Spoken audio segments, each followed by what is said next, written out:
right, back at it now on a Thursday, busy Thursday. It's been a very busy week. I still am reflecting on that town hall meeting up in Flint, Michigan with President Trump on Tuesday. Great format for him. It was more personal. It was more intimate. Real nice interaction with the crowd. I suggest a lot more of those. I mean, I get the rally deal, but in this case, he stayed on message more. Sarah Huckabee Sanders, of course, they're, shepherding it along. It was a great format for him. And here to talk about that in the swing states, especially Michigan, a good friend of mine. I've known her for years now, Tudor Dixon. She ran for governor in Michigan, came up a little bit short, but she's still in the fight. American politician, businesswoman, conservative political commentator. You might see her on Fox News and elsewhere. Today, however, she's here with me. Tudor, nice to see you back. It's good to be back. Good to have you here. You say every day you wake up, and we said this in the break, and it's stressful. Look, I look at these polls all the time. You know me well enough. I'm a poll monkey. I'm in there looking at them all. Who's this? Who's that? Oh, this one's good. Oh, this one's bad. It's kind of like a roller coaster, isn't it? Up and down every day. Yeah, absolutely. I mean, I think that the roller coaster we've been on with this election is so much different than anything we've experienced. Changing out the candidate after he starts to fail is a new one. Yeah, that's all new. Never seen that before. Not in American history that I'm aware of. We've seen such a thing.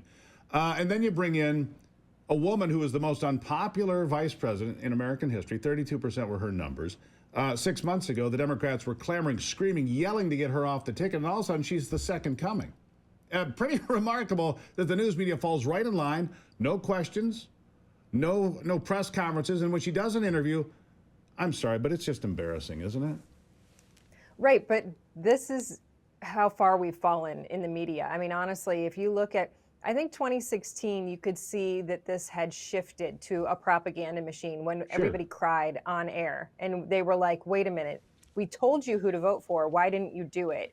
And then they doubled down because 2020, obviously, they went after Trump. Now it's so shocking that they openly call him a threat. After these 2 assassination attempts, they still air people who are saying this guy has got to be removed. He can't be out there. He's a threat. I mean, Hillary Clinton is out there saying that, and they're lifting Kamala up.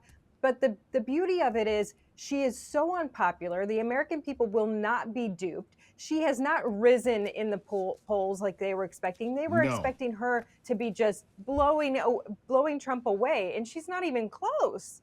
She really isn't. You're exactly right about that. But Hitler, Mussolini, dictator, bloodbath, all of which is just complete garbage. And he's a threat to democracy. No, he's not. He actually believes in the republic we live in.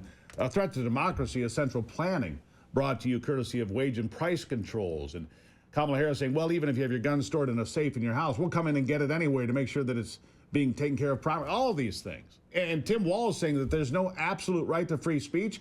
I'm sorry, I'm not sure which version of the Constitution he's reading. Of course, there's an absolute right to free speech. It's frightening. I'm a free speech absolutist.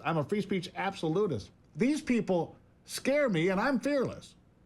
No, I think Hollywood oftentimes has predicted things in weird ways, and Minority Report scares me because this is what they do. They go, we see what you were thinking, and we assume based on what you were thinking, this is what you were going to do. So we're going to come to your house and we're going to lock you up. And I know that sounds extreme, but that's exactly what Tim Walz was saying when he says misinformation is not protected speech. Well, of course it is. Maybe he needs to go back to his government classes. Like maybe he needs a few civil lessons because that's exactly what you're allowed. You're allowed to say whatever you want in this country, whatever you want. But he's out there definitely saying if you say something he doesn't like, you could be prosecuted for that.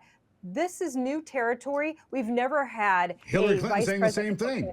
Hillary Clinton saying that if you post the wrong thing on the internet, on social media, you should be jailed. I mean, come on. Minority Report, how prescient is that? You look back at that movie and I'm going, he walked into the store, welcome back. You want a pair of those pants again? I'm like, whoa. And all of a sudden, here we are. I mean, that's really where we are. Let me ask you this. You're still out talking to people. You're still hustling for a victory for the Republicans, both at the state level and the federal level. It's still about the economy. It's still about the open borders and the horror stories we hear. And right now, the last 2 polls I saw last Thursday, a week ago today, Insider Advantage showed Donald Trump winning Michigan by a point. A Michigan News Source poll with Mitchell Research on Friday showed it tied at 48% apiece. I think the slight advantage today in Michigan is Donald Trump, based on the last two polls that I saw that both came out post-debate. What are you feeling? Well, when I talked to people on the ground, they felt like they would go to that, they would watch that debate, and they would hear from Kamala Harris what her plans were. They were shocked by the manipulated media at that debate. But it wasn't just that. That was like the initial, okay, wow, I guess we knew that they were going to be on her side, but this was so blatant and it was awful. And then she starts going out. She talks to the guy in Philadelphia. She talks to the people at the National Association of Black Journalists. They sit down. It's the same conversation time and time again, which is something a prosecutor is used to. They're prosecuting the case. She only has those facts. That's all she can go to. The fact is, people are starting to see that this is a woman who doesn't have any depth beyond what she's memorized. And that means if you go sit down with Putin, if you go sit down with Xi, you can't really have a conversation. You can't plan for what's going to happen in the oil industry. You can't take care of illegal immigration because you can't think beyond prosecuting the case. She's not prosecuting a case. This is becoming the chief executive of the country. She's never run a business before, so she doesn't think that way. The American people, especially in Michigan, they're going, man, this is not who we thought it was going to be. Exactly. We thought that she would be more dynamic, and she's not. She's just not. You know, in fact, here's what I've said to people recently, and I think you might agree with this. Look, I didn't like Hillary Clinton's policies. I didn't like Barack Obama's policies. I liked him better than Hillary Clinton on some things. I didn't like their policies, those two, and I didn't vote for them. But this woman's an imbecile. I'm sorry. This woman is an imbecile. She's not bright. She can't work on her feet. She can't answer questions unless it's scripted and she has a memorized answer. Oh, I was raised a middle-class kid. No, you weren't. You were raised in a giant Victorian mansion in the suburbs of Montreal, Westmount, I think it was called, in part. Don't tell me about being a middle-class kid. You don't understand it. But she regurgitates these things because that's all she's got, Tudor, and it's kind of frightening that this woman could have the nuclear codes.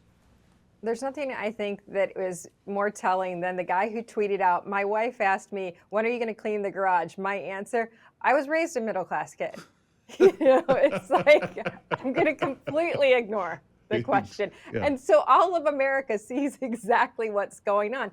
This is who she is. And I think you made a good point about Barack Obama. People liked him. Even if you didn't vote for him, there was something charming about him. He had that ability to connect. And he's a great speaker. You believe him. He's believable. Whether you like what he believes or not, he believes what he believes. And you can tell she doesn't. She doesn't have any depth or connection. These policies are not connected to her soul in any way. She's not fighting for her people. No. Whether or not people believe this, she's not fighting for them. That's why she can so easily go, I got over fracking. What do you mean you got over it? What does that mean? Well, I changed my mind in 2020. I was clear about that. No, we've got tapes here that say something else. No, you weren't. Tudor, I always greatly appreciate you being here. TudorDixon.com, by the way, if you want to find out more. Tudor has a great podcast. 1 million people a month listening to Tudor Dixon on her podcast now. TudorDixon.com. Check that out.